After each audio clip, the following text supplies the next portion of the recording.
ஊரின் எல்லையில் கண்ணியன் என்றொரு வைத்தியர் இருந்தார். எந்த நோயையும் குணப்படுத்தும் திறமை கொண்டவர். சரியான மருந்து இருந்தால் தீர்க்க முடியாத வியாதி என்று எதுவும் இல்லை என்று அவர் அடிக்கடி கூறுவார்.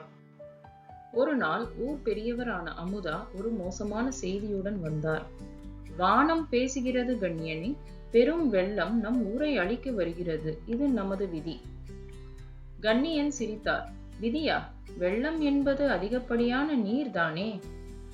வியாதிக்கு மருந்து கண்டுபிடிப்பது போல் இதற்கும் ஒரு தீர்வை கண்டுபிடிப்பேன் என்றார். மற்ற கிராமவாசிகள் தங்கள் உடைமைகளை மூட்டை கட்டி மலைகளுக்கு செல்ல தயாரானார்கள். ஆனால் கண்ணியன் ஆற்றங்கரைக்கு சென்றார். அவர் ஒரு பெரிய சுவரை கட்டத் தொடங்கினார். இரவும் பகலும் உழைத்து கண்ணியன் அந்த சுவரை கட்டி முடித்தார். அது ஆற்றை விட உயரமாக வலிமையாக இருந்தது. என் அறிவு விதியை வென்றுவிட்டது என்று பெருமையுடன் கூறினார். மழை பெய்யத் தொடங்கியது. முதலில் மெதுவாக, பின்னர் பெருமழையாக மாறியது. ஆற்றில் நீர்மட்டம் உயர்ந்தது. ஆனால் கண்ணியனின் சுவர் அதை தடுத்து நிறுத்தியது.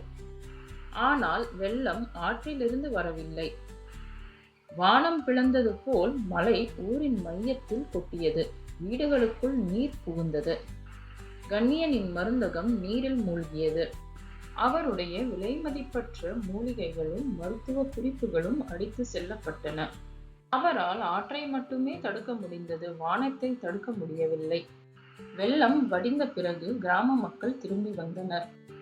அவர்கள் கண்ணியனை பார்த்தார்கள். அவர் தன் சுவரின் அருகே இழந்ததை பார்த்து கொண்டு அமைதியாக அமர்ந்திருந்தார். அமுதா மேன்மையாக கூறினார். கண்ணியனே, உன்னால் நோய்களை குணப்படுத்த முடியும். அது உன் திறமை. ஆனால் சில விஷயங்கள் நம் கட்டுப்பாட்டில் இல்லை. வியாதிக்கு மருந்துண்டு, ஆனால் விதிக்கு மருந்துண்டா? கண்ணியன் அன்றுதான் அதன் உண்மையான அர்த்தத்தை புரிந்து கொண்டார். குழந்தைகளே, இந்த கதையிலிருந்து நாம் புரிந்து கொள்ள வேண்டியது, விதிக்கு எதிராக செல்ல முயன்றால் அது நமக்கு நஷ்டமும் துன்பமும் தான் தரும். விதியை மதித்து அதன் ஓட்டத்தில் அமைதியாக செல்வதுதான் வாழ்வை சிறப்பாக மாற்றும்.